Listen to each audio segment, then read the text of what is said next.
Hello, everyone, and welcome to our final unit of world history. You've made it! Ah! So, in this unit, we're going to talk all about revolutions.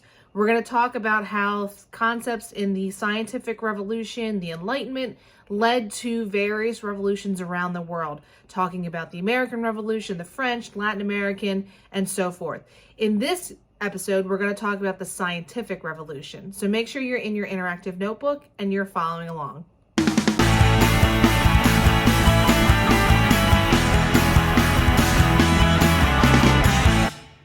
All right, we're on page 2 of your last interactive notebook. And again, we're talking about the scientific revolution. As always, let's start off with our central question. So how did the scientific revolution overturn previous concepts of the universe? As we said, this unit is going to be all about revolutions. And what do revolutions do? They revolt, they upturn things, they change them on their heads. And so that's what's going to happen today when we talk about the scientific revolution. It's going to take a lot of concepts that we had known previously and kind of completely upturn them. So let's start off with the roots of modern science. Prior to the scientific revolution, if you think about medieval times and times leading up to then, any knowledge that people had about science, about the universe, about the world around them, whatever you want to call it, came from the Bible and or the Greeks and the Romans. That's when we kind of start to get those classical civilizations that kind of solidify what life looks like and where things are coming from, ways in which to explain the universe.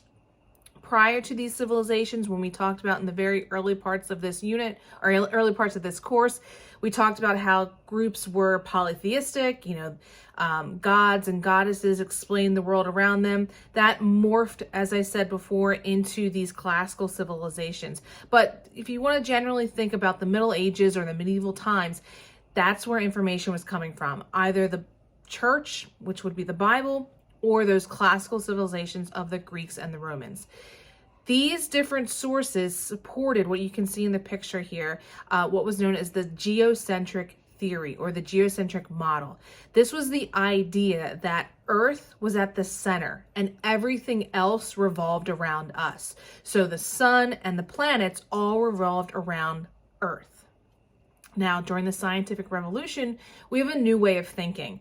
This was a lot of this was sparked from the Renaissance, which we talked about in a previous unit. So remember, the Renaissance was a period of new thinking and new learning, challenging different concepts between the years of 1300 and 1600. The Renaissance really helped pave the way to these different revolutions because they brought about new ways of thinking. The scientific revolution, if we want to define it, I guess, is a new way of viewing the natural world based on observation, inquiry, questioning, things like that. So it wasn't just, let's just accept it at face value because some person or book or whatever told me so. Let me question it. Let me think about it. Does it make sense? Is it logical? Can it be proven? So that's what the scientific revolution really does bring about. So we have new discoveries, we have overseas exploration. All of these things are opening up the ways in which people thought during these time periods. Now, let's talk about how the models of the universe start to get changed or challenged. Enter Nicholas Copernicus. As we said, the geocentric theory or geocentric model was widely accepted, but it's going to start to be challenged. People start to realize, people meaning scientists, mathematicians, they say it's inaccurate. Doesn't make sense. Things aren't adding up. Nicholas Copernicus was one of these people. He developed the heliocentric theory, which is what we know and love and appreciate and use today. This was the idea that the sun was at the center and everything else revolved around the sun. Later, scientists are going to go through and they are going to prove this mathematically. When Copernicus enters this theory, it's not like people are like, oh yeah, this guy's like super smart. Like, yeah, totally.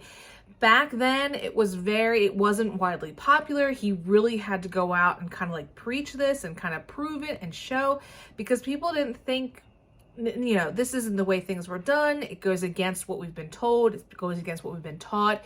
It goes against what the church thinks. It wasn't widely accepted. And he really, really had to kind of hammer this home. And he had to have other scientists that came after him kind of say, like, no, this guy knows what he's talking about. This is right. So that's where Galileo comes in. So Galileo Galilei was an Italian scientist who also made key advances in astronomy. He made discoveries about the different planets' surfaces. He does support Copernicus's view of the heliocentric theory. And he really uses, telescopes and things like that to make and prove these discoveries. Now, he does get into some hot water because there's a lot of conflict with the church, just like I talked about with Copernicus. The church was not a fan of Galileo because they felt that by him supporting these types of theories that conflicted with the teachings of the church, it was going to weaken the people's faith. Remember, people's faith was kind of already a little bit hanging by a thread because of the destruction caused by the Black Plague. Now let's throw in that, the church doesn't know what it's talking about by the center of the universe. Doesn't make the church look too good. So they actually the Pope comes in, he actually forces Galileo to declare most of his findings as wrong. Remember, the church holds a lot of power at this time period. Remember with that whole idea of excommunication and things like that. So Galileo kind of feels like his hands are tied. Now, fast forward a little bit more, we go into what becomes known as the scientific method. This is a revolutionary idea in the ways of thinking, and it goes into developing the scientific method. So ways in which to say, to prove something. This is something that you might do in your own science courses, but it's something that came out way back when. It is a series of creating a question and then testing that theory in order to prove your point. So, you have an observation, you question that observation, you come up with a hypothesis, you experiment, you analyze that experiment, and then you come up with your conclusion. So that is a creation out of the scientific revolution.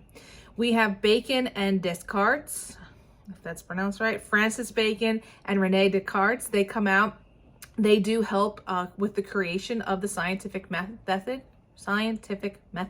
Can't talk today. Bacon, and now everybody's going to want bacon.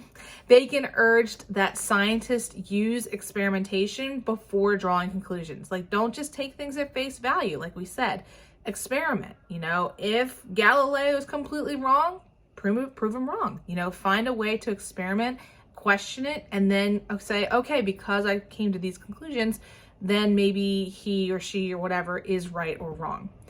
Descartes, he advocated using logic, use math, use these things to figure out the basic truths in order to come to your conclusions. We also have Isaac Newton, who was an English scientist, and he developed a theory of motion states. He felt that the same amount of motion that's here on Earth also rules the motion of the planets and matter as well in space as well. He also comes up with a theory of gravity. So he felt that there was a link between the laws of gravitation on Earth, and it held every object in the universe, that there's this equal and opposite effect. So the universe attracts every other object. He also felt that the universe was this large, vast, perfect mechanical clock. So he was very analytical, very logical, very scientific in his findings. The last thing we want to talk about is how the revolution actually spreads. We see that various instruments are developed. We see the microscope is developed. We see the barometer, the thermometer. New instruments are going to help scientists, mathematicians, you name it, be successful with better observations, and with better observations come new discoveries. We also see that medicine and the human body is being more closely analyzed. Andreas Vesalius, that one's hard. Andreas Vesalius, he improves the knowledge of anatomy, so the physical body, the anatomy of the physical body. In 1796, we have a famous scientist, Edward Jenner. He produced the world's first vaccine. So in 1796, we were vaccinating. It's crazy that it was so long ago. But he produces the first vaccine. And it was actually for smallpox at the time, which was really awesome. It's going to lead and progress science in the way in which it is to today. Finally, we have some discoveries in chemistry. A gentleman by the name of Robert Boyle. He argued that matter is made up of multiple different particles. And why this is important is because it's going to lead to discoveries in the interaction of volume, temperature, gas pressure, all of these things that go into what is made up of matter. So again, this is just a quick snippet of the scientific revolution. Obviously, there's all kinds of things that take place because it is, a vast time period. But again, this is a revolution that's going to lead and start getting the ball rolling into other revolutions. In our next episode, we're going to talk about the Enlightenment. So make sure this is in your interactive notebook and you stay tuned for that episode. Thanks for watching.